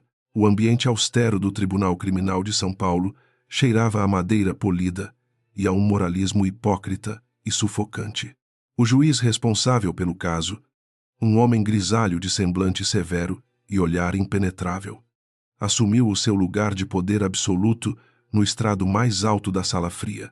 Maria Clara sentou-se ao lado do seu jovem defensor público, sentindo o peso esmagador de centenas de olhares acusatórios cravados como adagas afiadas nas suas costas tensas. A iluminação artificial e pálida do teto refletia-se no mármore escuro, criando uma atmosfera lúgubre que prenunciava a iminente tempestade de falsas acusações. A poucos metros de distância, a bancada da acusação ostentava o poderio financeiro e a arrogância desmedida da elite paulistana intocável. Eduardo mantinha uma postura rígida e impecável, trajando um terno sob medida que custava mais do que a casa da velha Dona Rosa. O olhar que ele direcionava à mulher com quem partilhou 2 décadas de vida era de um nojo gélido e repulsivo. Ao seu lado, a amante e secretária Valéria Santoro cruzava as pernas elegantemente, exibindo um sorriso cínico e dissimulado de triunfo antecipado que envenenava o ar pesado daquela sala de justiça corrompida. O advogado inescrupuloso Diego levantou-se com a confiança teatral de um predador experiente, prestes a devorar a sua presa já encurralada. Com uma voz impostada e gestos calculadamente dramáticos, ele começou a apresentar ao juiz a montanha de documentos fraudulentos e extratos bancários minuciosamente falsificados. Ele pintou um retrato monstruoso e irreal de Maria Clara, descrevendo-a como uma mente criminosa brilhante que manipulou cruelmente o marido apaixonado para desviar milhões da construtora. As palavras mentirosas jorravam da sua boca com uma fluidez assustadora, tecendo uma teia de ilusões jurídicas que parecia absolutamente inquebrável para os leigos. Cada sílaba venenosa pronunciada pelo advogado corrupto era como um chicote estalando violentamente contra a alma já tão ferida da ex-milionária. Ela ouvia a narrativa distorcida da sua própria vida com uma mistura paralisante de horror absoluto e indignação sufocada. Os anos de dedicação integral à família, As noites em claro cuidando das finanças da empresa em crise e o amor incondicional entregue a Eduardo estavam sendo reduzidos a um plano maquiavélico de enriquecimento ilícito. O seu peito apertava-se dolorosamente a cada falsa acusação proferida, enquanto as suas mãos suadas agarravam a borda da mesa de madeira, atrás da barreira de proteção de mogno.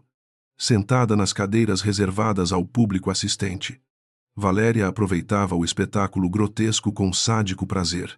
Sempre que o olhar assustado da verdadeira esposa se cruzava com o seu, a amante fazia questão de alargar o sorriso vitorioso e revirar os olhos com desdém escancarado.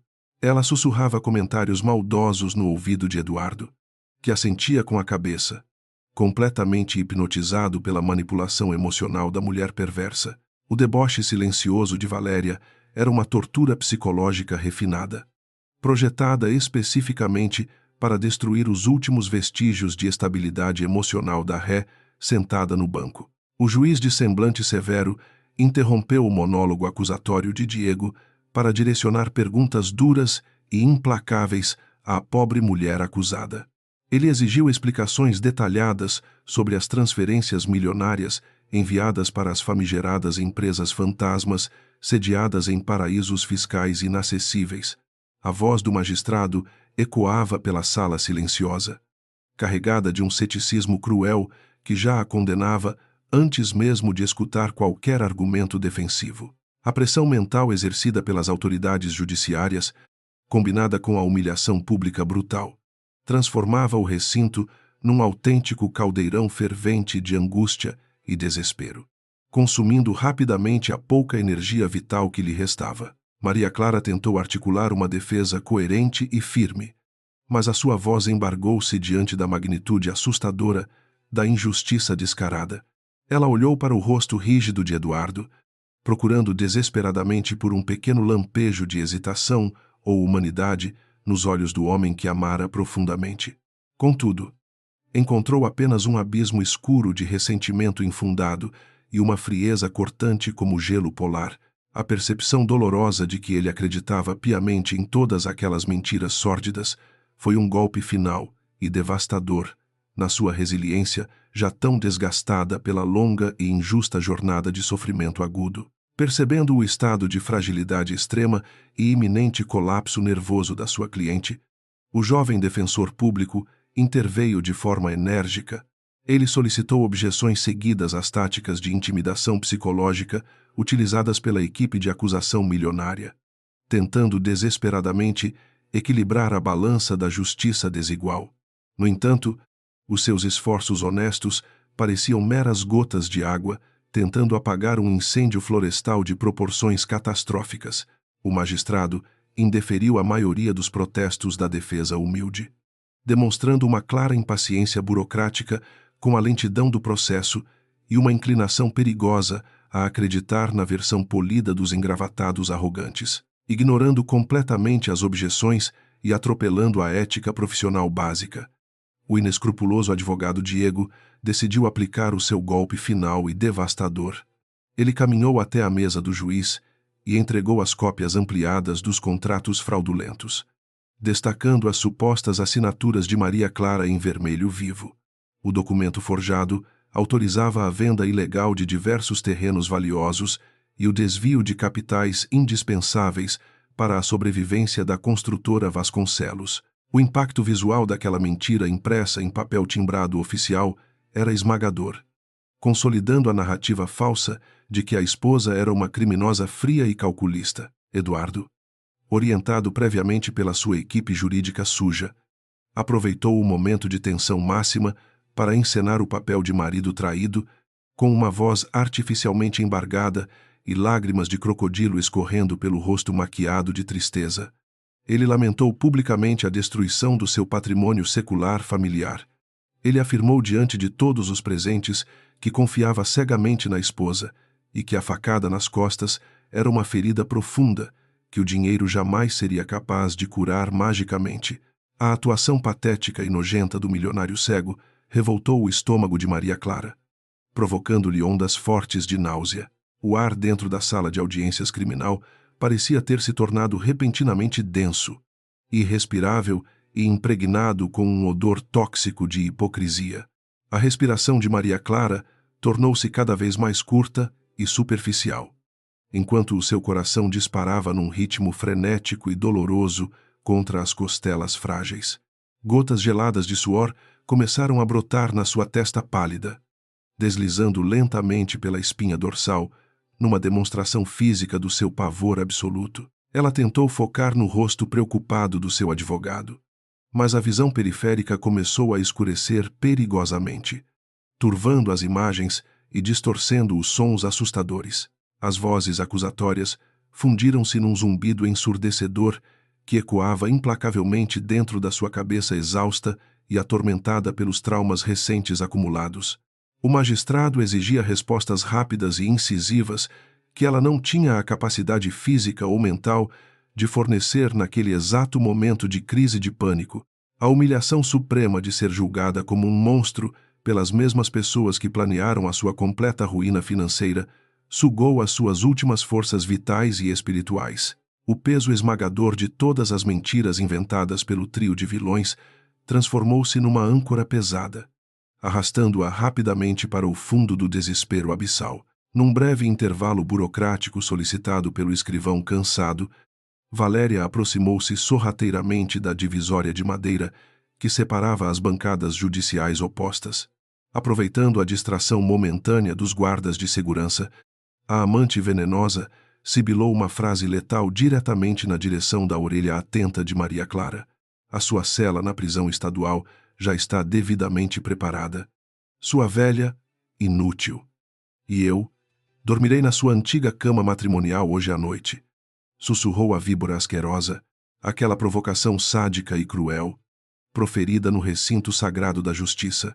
Foi o gatilho emocional definitivo que desencadeou a inevitável catástrofe física. O cérebro esgotado da ex-milionária finalmente acionou o mecanismo biológico de defesa extrema, desligando a consciência para proteger a mente da dor. As pernas trêmulas de Maria Clara cederam abruptamente debaixo da mesa, perdendo completamente a sustentação muscular necessária para manter a Leia sentada de forma ereta. O mundo inteiro girou violentamente à sua volta, misturando as luzes artificiais ofuscantes e os rostos borrados dos presentes num redemoinho assustador, caótico e totalmente vertiginoso.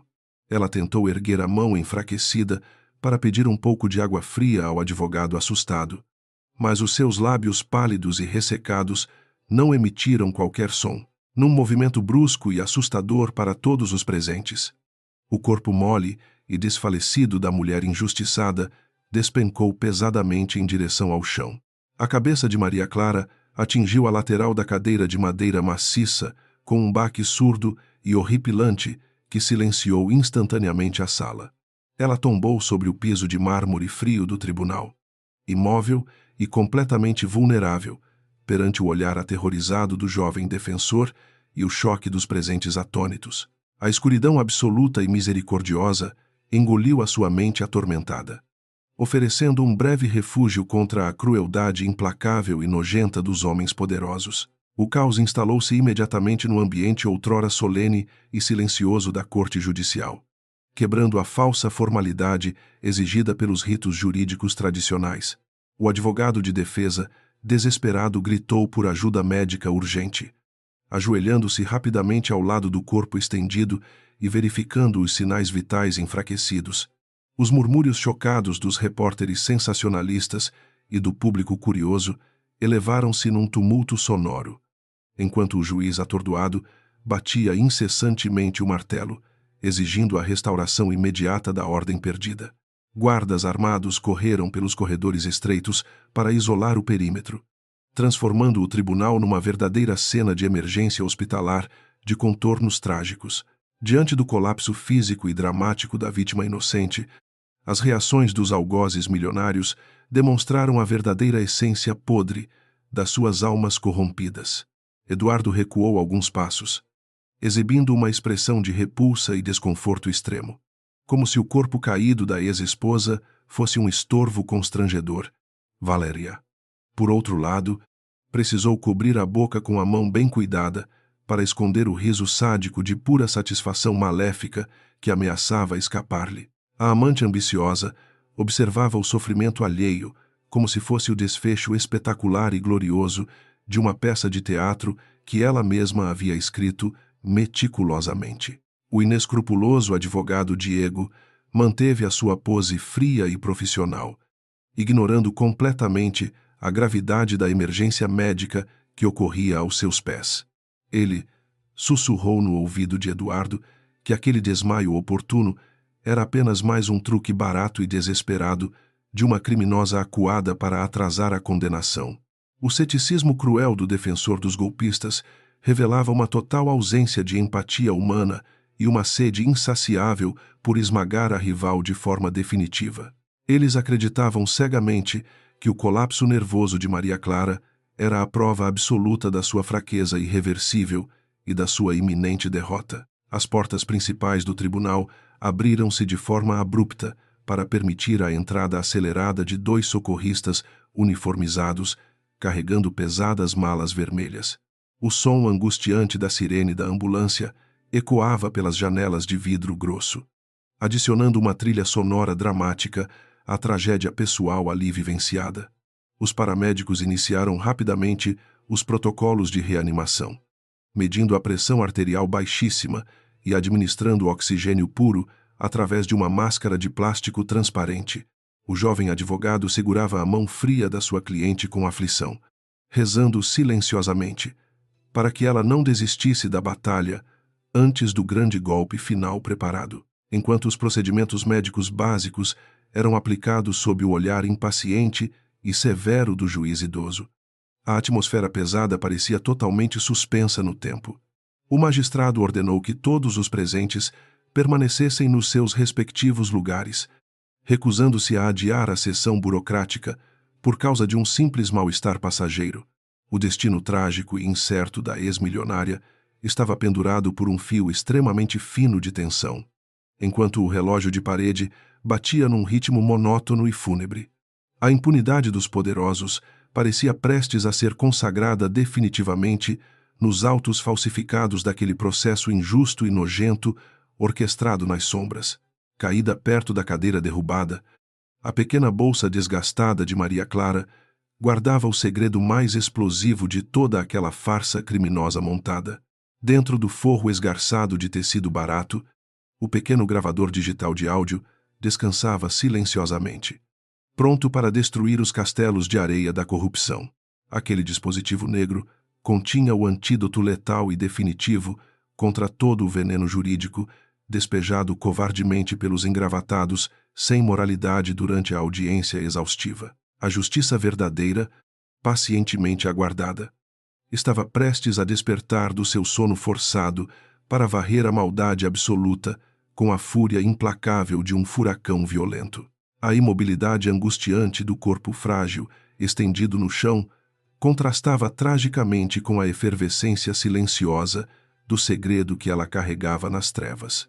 Valeria Santoro, no auge do seu triunfo perverso e efêmero, continuava a sorrir de forma contida e arrogante para o próprio reflexo nas unhas pintadas. Ela jamais poderia imaginar que a sua vitória gloriosa, celebrada antecipadamente sobre o suor e as lágrimas puras da rival derrotada, estava a poucos minutos da implosão total. O desmaio dramático da vítima inocente era apenas o calmo e silencioso prelúdio de uma verdadeira tempestade divina que se aproximava vorazmente. O cheiro adocicado e estéril de álcool hospitalar invadiu as narinas de Maria Clara, forçando-a a retornar das profundezas da inconsciência escura. Ela abriu os olhos lentamente, piscando várias vezes para afastar a visão turva e as luzes fortes do teto que feriam suas pupilas dilatadas. A máscara de oxigênio transparente cobria o seu rosto pálido, fornecendo o sopro vital que a trouxe de volta à cruel realidade do tribunal paulistano.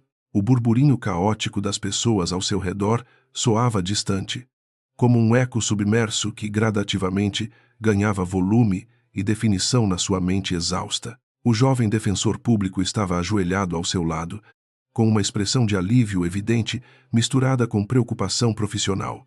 Ele ajudou-a a sentar-se vagarosamente, apoiando as costas trêmulas dela contra a pesada cadeira de madeira maciça. O juiz de semblante severo debruçou-se sobre a bancada alta, perguntando com uma frieza burocrática se a ré tinha condições físicas de prosseguir ou se preferia o adiamento.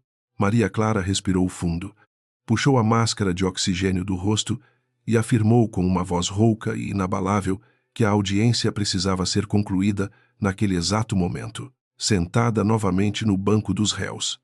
Ela sentiu as pernas ainda fracas, mas o seu espírito queimava com uma determinação incandescente e implacável. Ela lançou um olhar rápido na direção da bancada de acusação, onde Valéria Santoro ainda sustentava aquele sorriso cínico e arrogante de falsa vitória. A amante acreditava piamente que o desmaio dramático era a prova definitiva da derrota esmagadora da sua maior rival humilhada. Maria Clara virou-se para o seu advogado.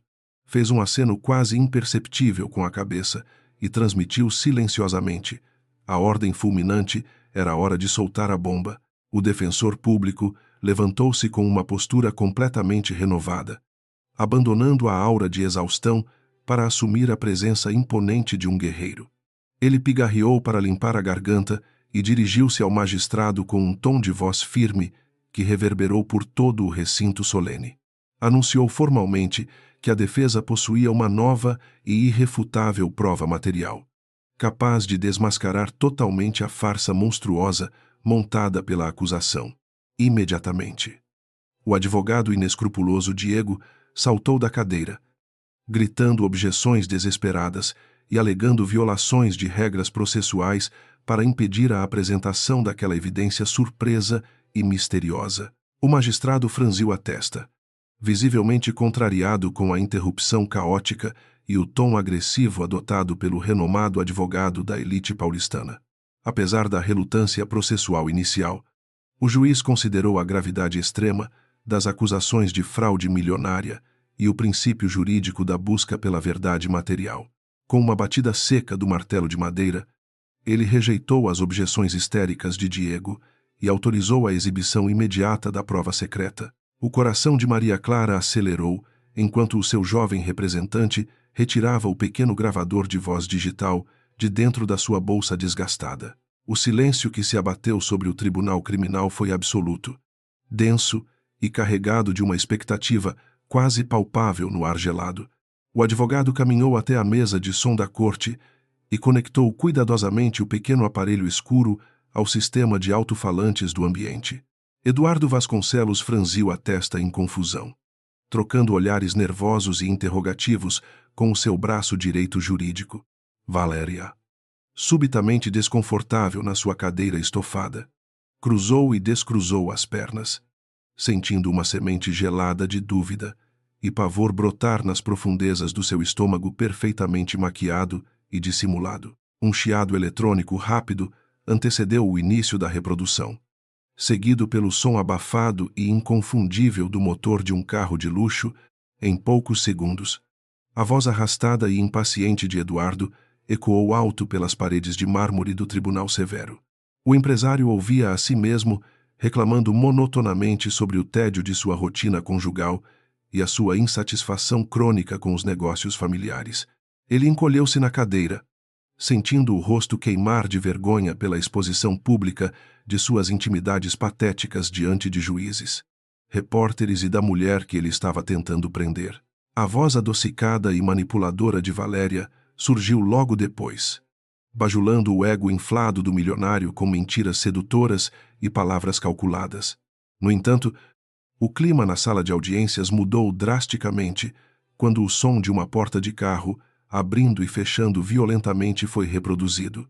O timbre grave e cínico de Diego invadiu o áudio secreto, cumprimentando os amantes com a familiaridade repulsiva de um cúmplice sorrateiro. A postura rígida do advogado arrogante desmoronou instantaneamente na bancada, e o sangue fugiu do seu rosto quando ele reconheceu o dia exato daquela gravação. A gravação explodiu no recinto judicial, detalhando minuciosamente os esquemas de corrupção corporativa e a criação das famigeradas empresas fantasmas internacionais. A voz gravada de Diego Explicava com orgulho doentio como ele havia falsificado com perfeição as assinaturas de Maria Clara em contratos vitais. Cada palavra proferida pelo advogado no áudio era um prego sendo martelado vigorosamente no caixão de sua própria carreira, brilhante e mentirosa. O juiz idoso arregalou os olhos por trás das lentes grossas dos óculos. Chocado com a audácia criminosa e a clareza cristalina da confissão espontânea, registrada clandestinamente. A tensão na sala atingiu um nível insuportável quando, no áudio, Eduardo anunciou que desceria do veículo rapidamente para comprar cigarros importados. O som de seus passos afastando-se na calçada marcou o início da revelação mais devastadora de todo aquele processo macabro e covarde. Assim que o empresário se distanciou, as vozes de Valéria e Diego mudaram de tom, mergulhando numa luxúria crua, selvagem e asquerosa.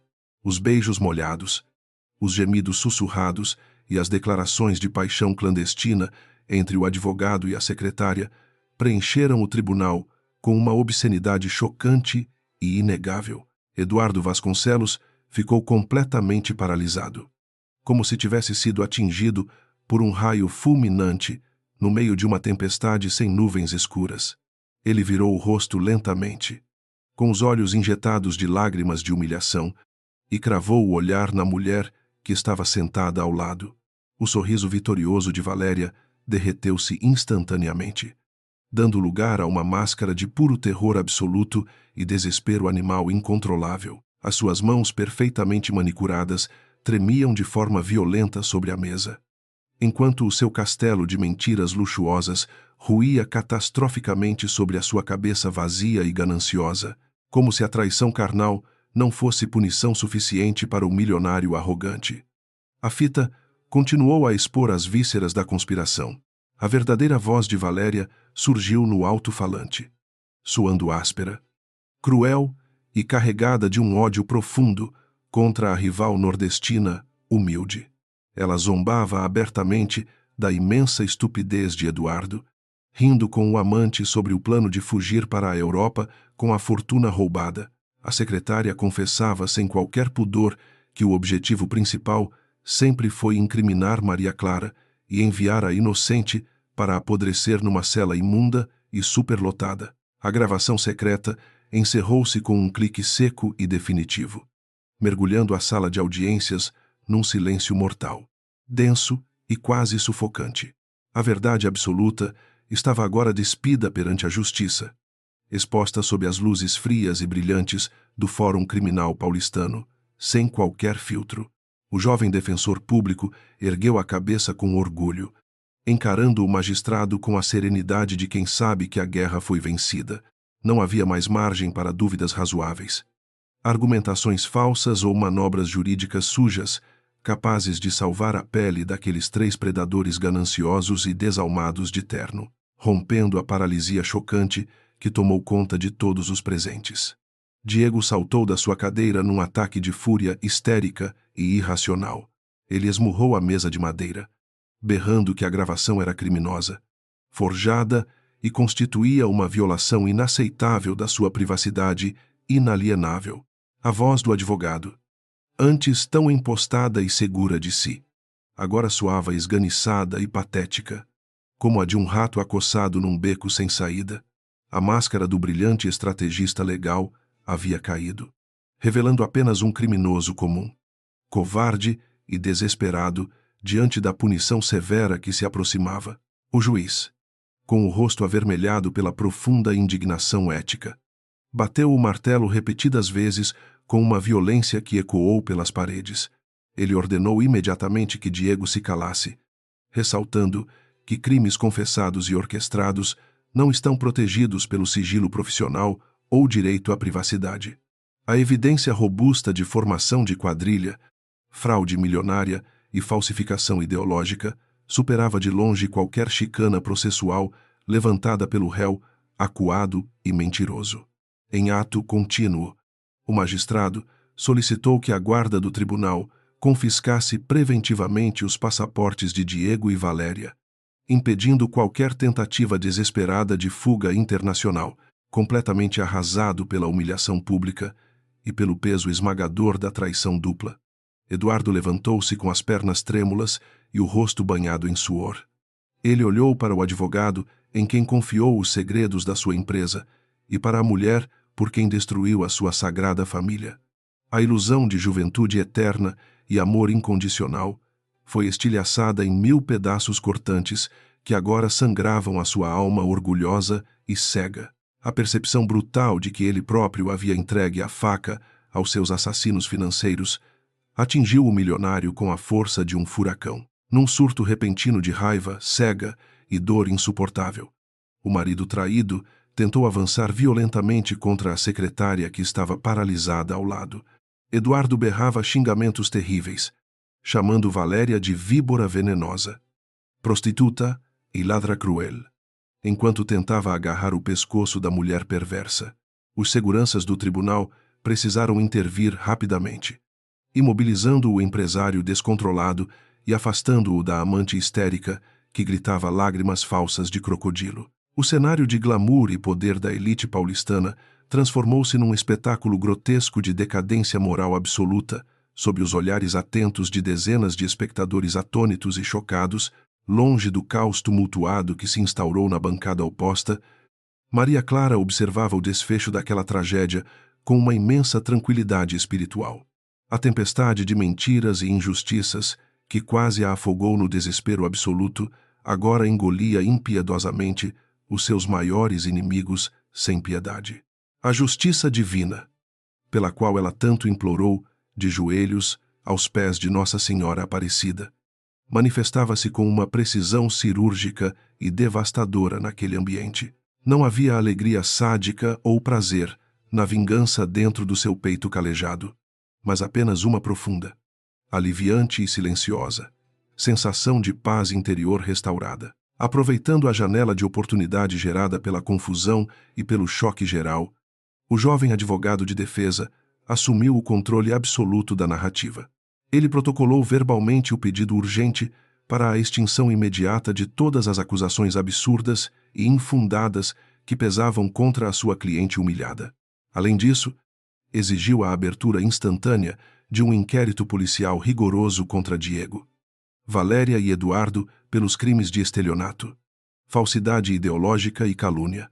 A balança cega da justiça, que antes pendia perigosamente para o lado da corrupção, virou bruscamente para esmagar os verdadeiros e cruéis culpados. O juiz titular, ainda visivelmente abalado pela reviravolta cinematográfica e pela gravidade repugnante das revelações em áudio, acatou todos os pedidos defensivos. Ele declarou nulos os documentos apresentados pela acusação criminosa e ordenou o desbloqueio imediato de todos os bens e contas bancárias de Maria Clara. Em seguida, com uma severidade implacável na voz envelhecida, assinou a ordem de prisão preventiva para o advogado corrupto e a secretária ambiciosa. A teia venenosa que eles teceram com tanto cuidado e arrogância durante meses havia se transformado na forca fria e escura que estrangulava a própria liberdade deles. O clique metálico das algemas apertando os pulsos de Diego soou como uma melodia doce e libertadora para a mulher que foi alvo dele. O terno italiano sob medida incrivelmente caro parecia agora uma fantasia ridícula vestindo um criminoso comum, covarde e patético, a caminho da prisão. O advogado lançou um olhar carregado de ódio mortal e ressentimento profundo na direção de Maria Clara antes de ser arrastado pelos corredores. No entanto, ela sustentou o olhar do algoz com a altivez inabalável e a força indomável de uma sobrevivente que passou pelas chamas sem queimar a alma. As pesadas algemas de aço frio também foram colocadas nos braços perfeitamente torneados de Valéria, amassando impiedosamente a manga do seu vestido elegante.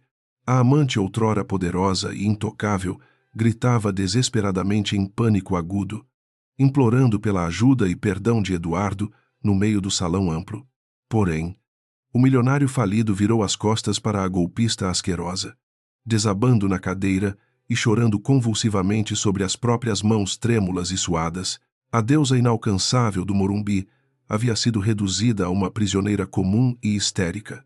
arrastada violentamente pelos braços fortes dos policiais em direção ao camburão. Com a sala de audiências finalmente livre da presença sombria e tóxica dos verdadeiros vilões, Maria Clara levantou-se lentamente do seu lugar. A fraqueza física e emocional, que quase a derrotou minutos antes, desapareceu completamente, dando lugar à imponente dignidade de uma mulher totalmente redimida. Ela virou-se para o jovem e brilhante defensor público, estendendo a mão trêmula para agradecer ao homem que salvou a sua própria vida. Eles compartilharam um sorriso silencioso de puro triunfo, sabendo que haviam vencido a corrupção enraizada através da perseverança inabalável, da fé genuína e da coragem extrema. A protagonista injustiçada caminhou a passos firmes e decididos em direção à grande porta dupla de madeira na saída do Fórum Criminal. A multidão de repórteres urubus, que horas antes queria crucificar-la sem dó, abriu alas como o mar vermelho perante a sua presença luminosa.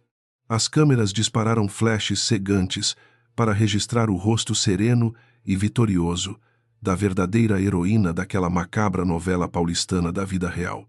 Ela ignorou solenemente os microfones ávidos por fofocas, atravessando o corredor amplo para respirar fundo o ar gelado e doce da verdadeira liberdade sob o céu limpo de São Paulo. O som estridente das sirenes das viaturas policiais ecoava pelo quarteirão do Fórum, marcando o fim definitivo da farsa criminosa e luxuosa. Valéria e Diego foram empurrados para dentro do camburão escuro e abafado, perdendo para sempre o glamour e o poder que tanto almejavam. As portas de metal bateram com uma violência assustadora, selando o destino trágico de dois indivíduos que escolheram a ganância desmedida e a crueldade implacável como estilo de vida. A multidão nas ruas observava a queda vertiginosa dos golpistas com fascínio, confirmando que a justiça divina não poupa os corações corrompidos pela maldade. Dentro do tribunal vazio e repentinamente silencioso, Eduardo Vasconcelos permanecia sentado no banco duro, completamente alheio ao burburinho distante lá de fora. O milionário arrogante, que outrora ostentava uma confiança cega no dinheiro e na própria imbatibilidade, agora era apenas um homem destruído, envelhecido e profundamente amargurado. A ilusão da juventude eterna ao lado da amante venenosa havia evaporado cruelmente, revelando um abismo assustador de solidão absoluta, remorso esmagador e ruína financeira iminente. Ele perdeu não apenas uma fortuna incalculável, mas também o respeito da sociedade, a paz de espírito e o amor verdadeiro de uma mulher incomparável. Tomado por um desespero patético e uma profunda crise de consciência tardia, Eduardo arrastou-se desengonçadamente pelo corredor de mármore em direção à porta principal. Ele encontrou Maria Clara nos degraus do Fórum, banhada pela luz dourada do sol paulistano, e atirou-se aos pés da ex-esposa, chorando compulsivamente, feito uma criança perdida. Com a voz embargada pela dor e pela humilhação suprema, o empresário implorou por perdão, jurando falsamente que havia sido enfeitiçado e que desejava reconstruir a família. As suas lágrimas de crocodilo manchavam o chão de pedra, expondo a fraqueza deplorável de um caráter eternamente frágil. Maria Clara olhou para o homem ajoelhado aos seus pés, não com o ódio ardente que ele merecia, mas com uma pena profunda e gélida. A mulher submissa, que costumava consertar os erros do marido e acalentar as suas inseguranças profundas, havia morrido para sempre naquela tempestade terrível e inesquecível. Com uma voz serena e inabalável, ela explicou que o perdão divino dependia do arrependimento sincero, mas que o perdão humano não obrigava ninguém a conviver novamente com os seus algozes mais cruéis. Ela deu as costas ao passado tóxico, deixando Eduardo afogar-se sozinho na própria covardia. Na base da imensa escadaria de concreto iluminada pelo sol escaldante, a pequena e frágil figura de Dona Rosa aguardava pacientemente com os braços abertos. A mãe sábia da periferia sabia instintivamente que o bem havia triunfado sobre as trevas, sentindo a vibração de paz absoluta que emanava do sorriso cristalino da filha adorada. O abraço apertado entre as duas mulheres fortes transcendeu a dor, A humilhação pública e as lágrimas amargas, derramadas naquelas madrugadas geladas de angústia, o cheiro reconfortante de sabão de coco e amor materno incondicional, selou o fechamento glorioso daquele doloroso ciclo kármico. A viagem de volta para as vielas poeirentas da favela não teve o sabor amargo da derrota ou o desespero de um exílio doloroso e forçado. Em vez disso, o trajeto no modesto ônibus lotado parecia um desfile real e triunfante, celebrando o retorno de uma guerreira invicta e abençoada pelas forças celestiais superiores. O contraste entre a simplicidade verdadeira do subúrbio e a opulência gelada da mansão do Morumbi nunca pareceu tão claro e confortador para o seu coração. Maria Clara compreendeu perfeitamente que a verdadeira riqueza não reside nos extratos bancários, mas na dignidade intocável. Nos meses que se seguiram ao escândalo estrondoso, o império imobiliário da família Vasconcelos desmoronou completamente sob o peso colossal das dívidas e investigações criminais. Eduardo foi forçado a vender a suntuosa mansão por uma fração irrisória do seu valor real, mudando-se para um apartamento modesto e vivendo na mais completa obscuridade social. Mergulhado numa depressão profunda e isolado pelos antigos amigos bajuladores da elite arrogante, ele aprendeu de forma brutal a inexorável e temida lei do retorno. Cada lágrima injusta que ele arrancou de Maria Clara transformou-se num oceano de sofrimento contínuo e arrependimento tardio e inútil. Atrás das grades frias de uma prisão de segurança máxima, Valéria e Diego experimentaram o verdadeiro inferno que haviam desejado tão arduamente para a mulher inocente. A secretária ambiciosa perdeu a sua beleza artificial, envelhecendo rapidamente devido ao estresse extremo e à violência psicológica constante do ambiente prisional, hostil e implacável. O advogado arrogante, agora destituído da sua licença profissional e tratado com desprezo pelos detentos, passou os seus dias intermináveis varrendo pátios sujos em troca de migalhas insignificantes.